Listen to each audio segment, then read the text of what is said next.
The constant hum of machinery filled Deep Space Repair Station Delta as Jack Miller wiped grease from his weathered hands. The station floated silently in the darkness of space, its bright repair bays visible from miles away like a beacon of hope for troubled ships. Jack had spent 15 years fixing everything from small cargo haulers to massive transport vessels. His repair bay looked more like an organized chaos of tools, spare parts, and what others might call junk. But he knew the value of every piece. "Boss, you might want to see this," Tom called from the observation deck. Jack looked up from his current project, a damaged fuel line that he was fixing with an old Earth technique involving rubber and high-strength adhesive. Through the massive bay windows, an alien ship approached. Its design was unlike anything Jack had seen before, all curves and strange angles, with a hull that seemed to shimmer like oil on water. But what caught his attention was the massive hole in its side, edges crystallized and frozen from exposure to space. "They say 3 major repair stations turned them away," Tom said, reading from the incoming transmission. "Called it impossible to fix." Jack smiled. Impossible was his favorite kind of challenge. The alien vessel docked with surprising grace despite its damage. When the airlock cycled, 2 tall, blue-skinned beings stepped out. Their movements were careful, almost nervous, as they approached Jack. "Welcome to Delta Station," Jack said, activating his universal translator. "I'm Jack Miller, head engineer." The taller alien spoke, its translator converting complex harmonics into English. "I am Captain First Light. We were told this station accepts unusual cases." Jack walked around the aliens, already studying the holographic damage report floating between them. "Tell me what happened." "We hit an uncharted debris field," First Light explained. 3 other stations said the crystallization pattern is impossible to repair without replacing the entire hull section. "And let me guess, no replacement hull sections available for your ship type within 50 light-years?" Jack asked, already moving toward his toolbox. "Correct. We cannot wait for parts. Our cargo is time-sensitive." Jack ran his hand along the damaged hull, feeling the strange texture of the crystallized metal. Other repair stations would see this and think only in terms of standard procedures and manufacturer specifications. But humans? Humans had spent centuries fixing things with whatever they had on hand. "Tom," Jack called out, "bring me the sonic welder and that box of experimental nanite paste we got from the traders last month. And grab some of that high-temperature resin we use on the mining ships." The aliens watched with mixture of curiosity and concern as Jack laid out his tools. Their expressions, though alien, clearly showed doubt when they saw him pull out what looked like ordinary Earth-made equipment. "Your tools seem primitive," First Light observed carefully. Jack chuckled. "Sometimes the old ways work best. You see, advanced technology is great, but it can make you forget the basics. We humans, we spent centuries fixing complex machines with basic tools. Had to get creative. That's why alien ships come here now." Over the next few hours, Jack worked methodically.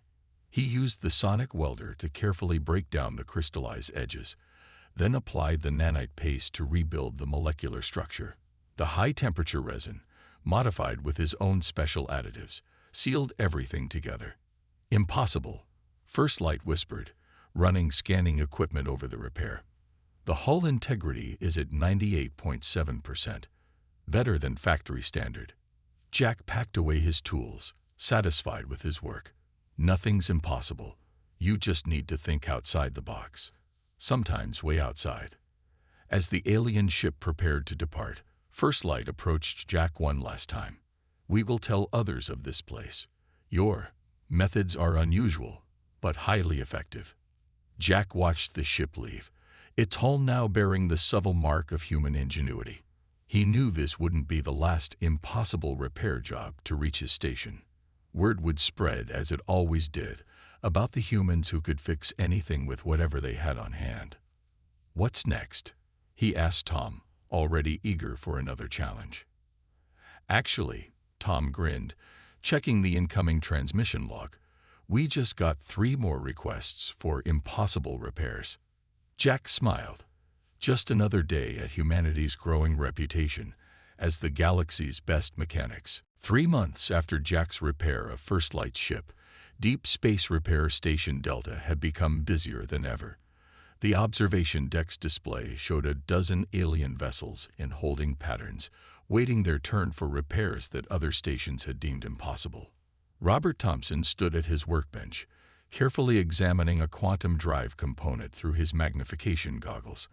After 30 years as a mechanic on Earth, fixing everything from old cars to spacecraft, he'd developed an eye for spotting problems that even advanced alien scanners missed. "Another impossible case?" asked Mike, his young apprentice, peering at the strange device. "Aren't they all these days?" Robert replied, turning the component in his hands. "This quantum drive is supposedly unfixable. The aliens who brought it in said their best engineers couldn't even understand why it failed." The component in question came from a ship belonging to a species known for their advanced technology.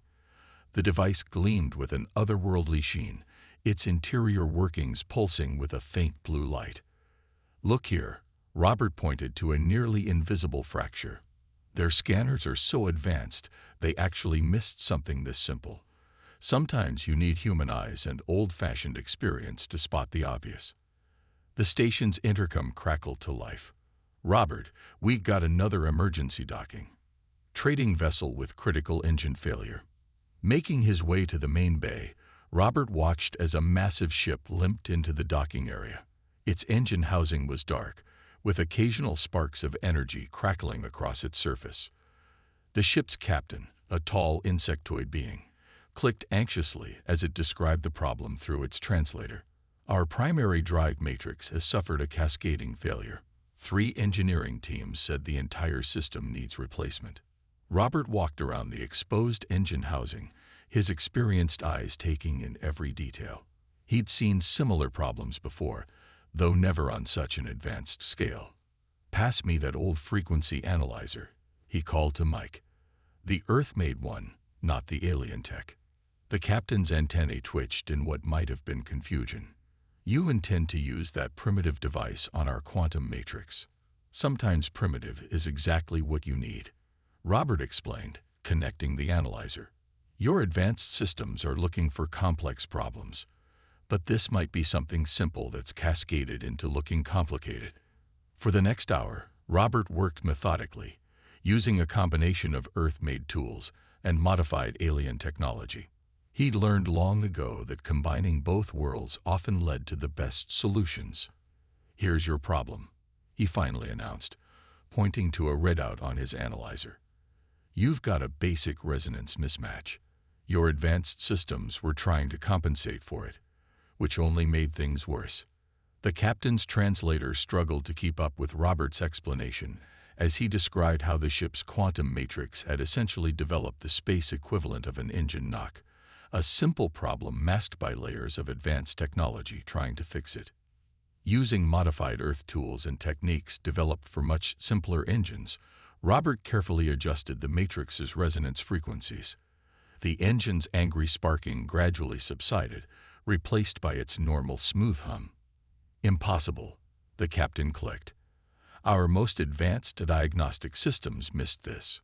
"Sometimes being too advanced means overlooking the basics," Robert explained, packing away his tools.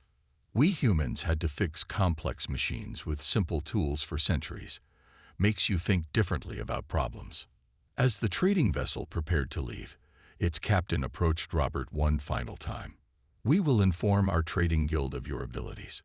There are many ships in our network that could benefit from your unique perspective." Later that day, Robert sat in the station's break room, enjoying a cup of coffee while reviewing the day's repair logs. The station's communication officer stuck his head through the door. "You might want to see this," he said, holding up a datapad. "We're getting repair requests from 3 different sectors now. Word's spreading fast about how we fixed that trading vessel's quantum drive." Robert smiled. Humanity's reputation was growing across the galaxy, not because they had the most advanced technology, but because they understood something most alien species had forgotten. Sometimes the simplest solution was the best one. "Well," he said, finishing his coffee, "we better stock up on basic tools. Something tells me we're going to need them." The repair station's alert system blared to life, interrupting Anna Cooper's lunch break. She rushed to the main control room, nearly colliding with other engineers racing to their stations. "What's the situation?" she asked, quickly taking her position at the main console. The station's massive display showed an approaching fleet of ships, their elegant designs marking them as belonging to the prestigious Merchant Alliance. But something was wrong. The flagship, a massive vessel nearly twice the size of the repair station, was trailing debris and venting atmosphere. "Emergency transmission from the Merchant Alliance flagship, Star Whisper," the communications officer announced. "They're reporting catastrophic damage to multiple systems." Anna's heart raced. The Merchant Alliance vessels were known throughout the galaxy for their advanced technology. For them to seek help at a human repair station meant they were truly desperate. The flagship's captain, a tall, crystalline being, materialized via hologram in the control room. Light refracted through their translucent form as they spoke. "We seek your assistance." The captain's voice resonated through the translator. "Our ship suffered damage from an unknown anomaly. 7 major repair stations have declared it beyond salvation." Anna studied the damage reports flowing across her screen. The problems were staggering. A fractured quantum core, destabilized gravity systems, and a hull breach that seemed to defy the laws of physics. The damage patterns made no sense. "They weren't kidding about it being impossible," Tom whispered from his station. "Look at these readings. The quantum core is both active and inactive at the same time." But Anna saw something familiar in the chaos. The damage patterns reminded her of an old problem she'd faced years ago, working on experimental engines back on Earth.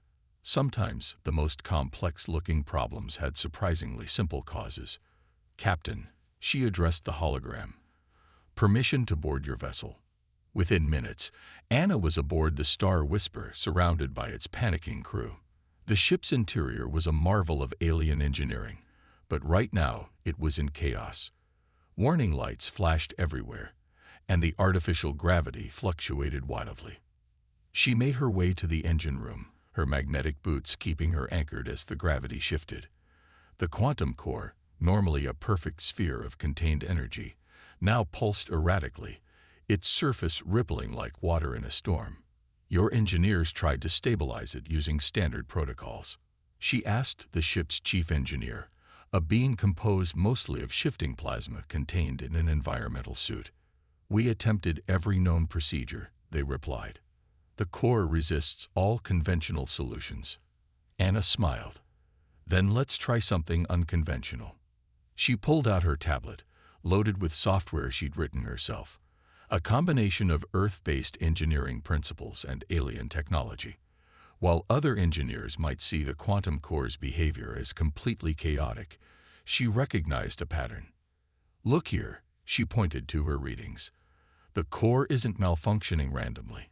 It's resonating with itself across multiple quantum states, like an echo chamber getting louder and louder."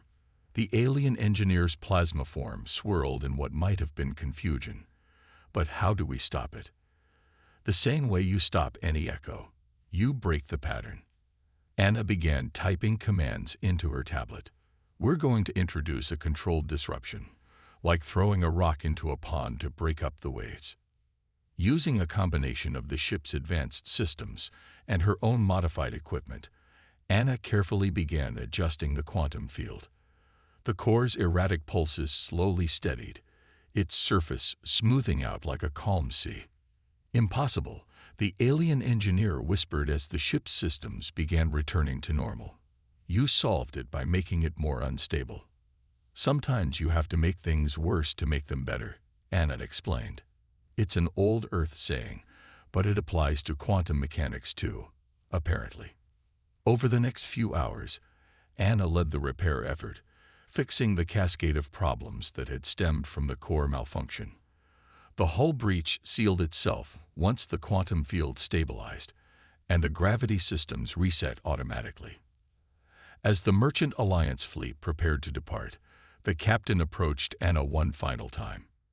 "Your methods are unorthodox," they said, their crystalline form glowing with what seemed like respect, "but undeniably effective. The Alliance will remember this." Back on the station, Anna watched the fleet depart, knowing that word of this repair would spread quickly through the galaxy. Humans might not have the most advanced technology, but they understood something crucial. Sometimes you had to think like a mechanic, not a scientist, to solve the universe's problems. The repair station's main conference room had never been so crowded.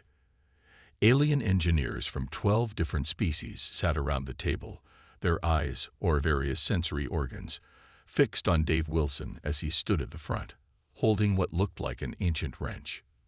"This," Dave said, holding up the wrench, "is one of humanity's greatest teachers." The aliens exchanged confused glances, a tall crystalline being raised what passed for its hand. "That is a primitive force application tool. How can it teach?" Dave smiled, remembering his grandfather's workshop back on Earth. "Because when this was all we had, we learned to solve problems creatively. Let me show you something."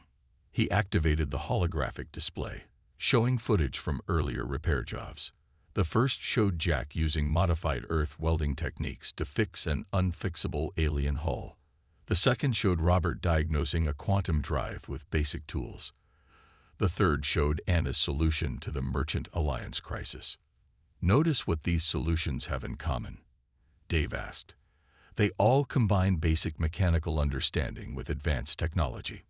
That's humanity's edge." An alien with flowing tentacles spoke up through its translator. "But why would limiting yourself to basic tools provide an advantage?" Dave walked around the table, passing the wrench from hand to tentacle to appendage. "Because when you only have basic tools, you learn to understand the fundamental principles of how things work. You can't rely on advanced diagnostics to think for you." He pulled up another hologram, this time showing the inside of an alien ship's engine room. "Your civilizations advanced so quickly, you skipped the stage where you had to fix complex machines with simple tools. You never developed the intuition that comes from working with your hands." The aliens watched as Dave demonstrated how human repair techniques could be applied to their technology. He showed them how understanding basic mechanical principles could solve problems that their advanced diagnostic systems missed. "Take this recent case," Dave continued, showing a repair job from last week. "Your sensors said the quantum manifold was beyond repair because its atomic structure was degraded. But what they missed was that the degradation followed a simple mechanical stress pattern, something any human mechanic would recognize from working on old engines." The room filled with the sound of various translation devices as the aliens discussed among themselves. Dave could see the moment understanding began to dawn in their various expressions. "Watch this," he said, pulling up a split screen. One side showed an alien diagnostic system analyzing a failed component. The other showed a human mechanic simply listening to the same component. "Your system spent 10 minutes running quantum analysis. Our mechanic heard the problem in seconds because it sounded just like a bearing going bad in an old Earth truck. A gaseous being floated forward, its containment field humming. Are you suggesting we should abandon our advanced technology?" "Not at all," Dave replied. "I'm suggesting you combine it with basic mechanical knowledge. That's what makes human repair stations so effective. We use everything available to us, from simple wrenches to quantum scanners." He demonstrated by pulling out a hybrid tool he'd designed, a combination of an old Earth torque wrench and alien force field technology. "See, the best solutions come from understanding both worlds." The alien engineers crowded around the tool, their various sensory appendages examining it with intense interest. Dave could practically see the ideas forming in their minds as they began to understand the potential of combining their advanced technology with basic mechanical principles. "This is why ships flock to human repair stations," Dave concluded. "We're not just fixing machines, we're bridging the gap between fundamental mechanical understanding and advanced technology." As the alien engineers filed out of the conference room, Dave heard them discussing plans to implement human repair techniques in their own facilities. He smiled, knowing that humanity's influence on galactic engineering was just beginning. Later, in his workshop, Dave picked up his grandfather's old wrench again. The worn metal felt comfortable in his hand, a reminder of where human innovation truly began. In countless workshops and garages across Earth, where people learned to fix complex problems with simple tools. Sometimes, he muttered to himself, the old ways really are the best teachers. The emergency alarms of Deep Space Repair Station Delta screamed to life at 300 station time. The entire repair crew rushed to their stations as multiple distress signals flooded the communications array. "What's happening?" Jack asked, running into the control room where Anna and Robert were already scanning the incoming data. "Major space battle in Sector 7, Anna replied, her fingers flying over the controls. "Looks like a merchant convoy got caught in a pirate ambush. Multiple ships critically damaged. They're heading our way." The main screen showed at least 15 vessels limping toward the station, their hulls scarred and broken. Some were trailing debris, others venting atmosphere. Warning indicators flashed red across the display. "How long do we have?" Robert asked, already gathering his emergency repair kit. "First ships will arrive in 20 minutes. Some of them might not make it that long." Jack took command, his voice steady despite the chaos. "Anna, coordinate with the medical bay. Robert, get the emergency repair drones ready. We're going to have to work fast." The first ship arrived in a shower of sparks, its engines barely functioning. Through the observation window, they could see its hull was nearly torn in half, held together only by emergency force fields. Multiple hull breaches, engine core going critical, the ship's automated systems reported. Life support failing. Jack didn't hesitate. "Get me out there. Now." Minutes later, he was spacewalking toward the damaged vessel, magnetic boots clicking against its hull.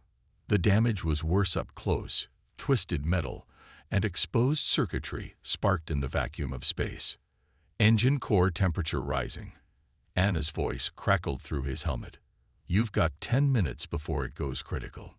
Jack worked with practiced efficiency, using his modified tools to bypass damaged systems and reroute power. This wasn't the time for careful repairs. This was emergency patchwork, keeping ships and crews alive. More vessels arrived, filling the repair bays and surrounding space. Robert coordinated teams of repair drones, sealing hull breaches and stabilizing critical systems.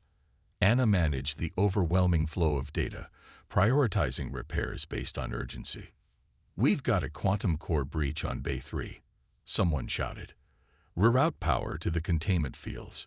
Jack ordered, still working on his ship. "Use the emergency protocols we developed last month." The station shuddered as another damaged ship docked. This one had taken a direct hit to its life support systems. The crew was running out of air. "Temperature still rising," Anna reported. 5 minutes to core breach." Jack's hands were steady as he worked, even as sweat dripped down his face inside his helmet. He trained for this, they all had. Humans had centuries of experience dealing with emergencies, making split-second decisions that meant the difference between life and death. Rerouting primary power through the secondary systems, he muttered, connecting cables that were never meant to work together, bypassing safety protocols. 3 minutes. The ship's systems fought him, warning lights flashing across his heads-up display. But Jack knew something the automated systems didn't. Sometimes you had to break the rules to save lives. "Core temperature stabilizing," Anna announced, relief evident in her voice. "You did it, Jack." But there was no time to celebrate. More ships needed help. More crews were in danger. For the next 6 hours, the repair teams worked nonstop, pushing themselves and their equipment to the limit. When it was finally over, 27 ships had been saved. The repair station's bays were full of patched hulls and jury-rigged systems, but every vessel was stable, every crew safe. Jack stood in the observation deck, watching as repair drones continued their work. His suit was stained with coolant, and scored from emergency repairs, but he was smiling. "You know what this means," Robert said, joining him at the window. "Word's going to spread about this too." "Already has," Anna added, checking her tablet. "We're getting messages from 3 different sectors asking how we managed to save so many ships so quickly." Jack nodded, knowing that today had proven something important. Human repair stations weren't just good at fixing ships. They were vital for saving lives in a crisis.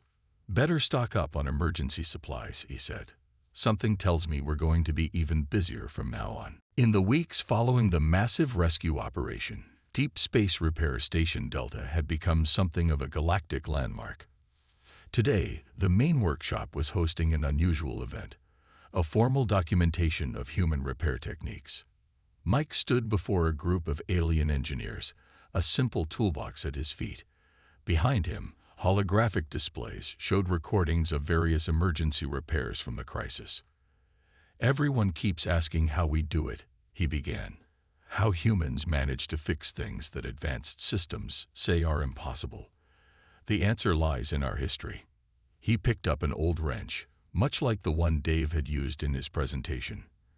For centuries, humans had to fix complex machines with basic tools, not because we wanted to, but because that's all we had. The aliens watched as Mike pulled up images from Earth's history: mechanics fixing cars with makeshift tools, engineers patching spacecraft with limited resources, sailors making emergency repairs at sea. "Imagine trying to fix a fusion reactor with parts from a tractor," Mike continued. "Sounds impossible, right? But humans have been doing the equivalent for generations. We had to understand how things worked at the most basic level because we couldn't rely on advanced diagnostics." He showed them footage from last month's crisis. When that merchant fleet came in, our advanced systems were overwhelmed. But our mechanics knew what to do because they understood the fundamental principles. An alien with crystalline features raised an appendage. "But surely primitive methods cannot compare to advanced diagnostic systems." Mike smiled. "Let me show you something."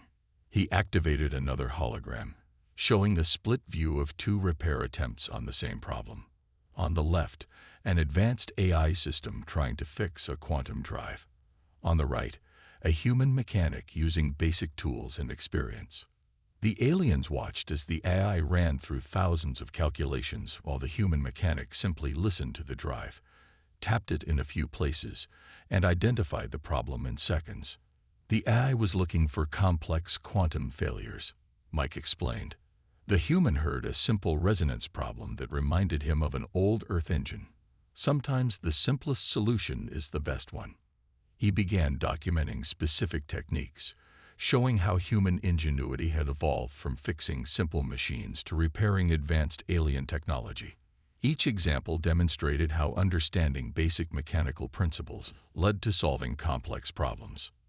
"This is why our repair methods are becoming valuable," Mike continued. "We're not just fixing ships. We're teaching a way of thinking that many advanced civilizations have forgotten."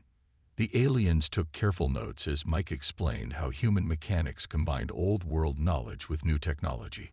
He showed them how understanding simple mechanics could help diagnose quantum systems, how basic engineering principles still applied to advanced alien technology. "Your civilizations advanced so quickly," Mike said. "You never needed to develop these skills. But humans, we spent centuries making do with whatever we had. That's our secret sauce." He demonstrated by taking apart a damaged quantum regulator. "See this? Your systems say it needs complete replacement. But if you understand the basic mechanical principles, with a few careful adjustments using modified Earth tools, the regulator hummed back to life." The aliens' various sensory organs registered what seemed like shock. "That's impossible," one of them said through their translator. "The quantum matrix was completely degraded." "Nothing's impossible," Mike replied, echoing what he'd learned from Jack. "You just need to understand the basics before you can solve the complex problems." As the session ended, the aliens crowded around the workbench, examining the tools and techniques Mike had demonstrated. Their questions showed growing understanding of why human repair methods were becoming legendary across the galaxy. Later, in the break room, Mike found Jack reviewing the day's documentation. "Good job," Jack said, "though I notice you left out one detail." "What's that?" "The real secret sauce isn't just our tools or our history," Jack smiled. "It's that humans never stop learning, never stop adapting. We take the best of both worlds, old and new, simple and advanced, and make something better." Mike nodded, understanding. Human repair stations weren't just sharing techniques. They were teaching the galaxy a new way to solve problems. And that was worth more than all the advanced technology in the universe. The observation deck of Deep Space Repair Station Delta offered a spectacular view. Tom stood at the window, watching the endless stream of ships moving in and out of the repair base. The scene before him would have been unimaginable just a year ago. "Quite a sight, isn't it?" Jack said, joining him at the window. "I counted ships from 27 different species out there today." The repair station had grown. New bays stretched out in all directions, each one busy with vessels waiting for the human touch. But what really caught Tom's attention was the new addition to the station, the Galactic Engineering Academy.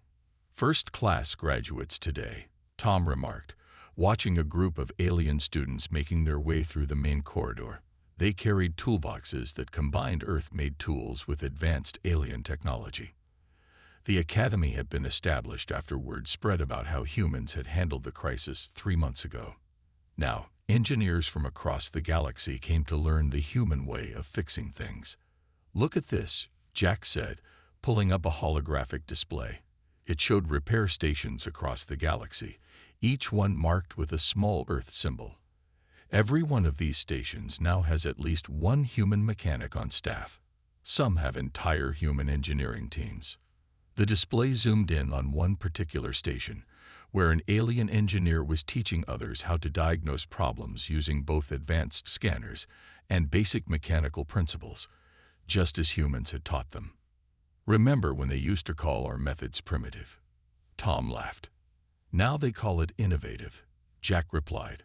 "Funny how things change." A massive alien vessel approached the station, its hull bearing the marks of a long journey. But unlike the emergency arrivals they used to get, this ship wasn't damaged. It was here for routine maintenance, choosing the human repair station over its own species facilities. "They trust us now," Tom observed, "not just for emergencies, but for everything." The station's communication system crackled to life. "Attention all personnel. The graduation ceremony for the first class of the Galactic Engineering Academy will begin in 30 minutes. They made their way to the main assembly hall, now packed with beings from across the galaxy. The graduating class, a mix of various alien species, sat at the front, each wearing the Academy's insignia, a simple wrench crossed with a quantum scanner. The Academy's dean, a respected alien engineer who had been among the first to recognize the value of human repair methods, took the stage. "Today marks a new chapter in galactic engineering," the dean's translator broadcasted. "These graduates represent the perfect fusion of advanced technology and fundamental mechanical understanding. They carry forward the legacy of human innovation." Jack watched with pride as each graduate received their certification. Each one had learned not just human repair techniques, but the human way of thinking about problems, the ability to see simple solutions to complex issues. "And now," the dean continued, "I am pleased to announce that similar academies are being established in 12 other sectors, each one based on the curriculum developed here." The announcement was met with enthusiastic approval from the crowd. Human repair methods were no longer just a curious alternative. They had become the new standard. After the ceremony, Tom and Jack returned to the observation deck. The view had changed again. Now they could see students practicing repairs on training vessels, combining old Earth techniques with new alien technology. "You know what the best part is?" Jack said, watching a young alien student successfully diagnose a quantum drive using nothing but a modified Earth wrench and their own senses. "We're not just teaching them how to fix ships. We're teaching them how to think differently about problems. The human way, Tom nodded. The right way, Jack corrected. It doesn't matter if you're human or alien. Understanding the basics, being creative with solutions, never giving up on a problem. That's universal. As they watched, another fleet of ships appeared on the horizon, heading for the station. But these weren't coming for emergency repairs. They were coming to learn, to understand, to become part of humanity's growing legacy in the galaxy. Not bad for a bunch of primitive mechanics, Tom smiled. Not bad at all, Jack agreed, watching the endless stream of ships against the star-filled background. Not bad at all.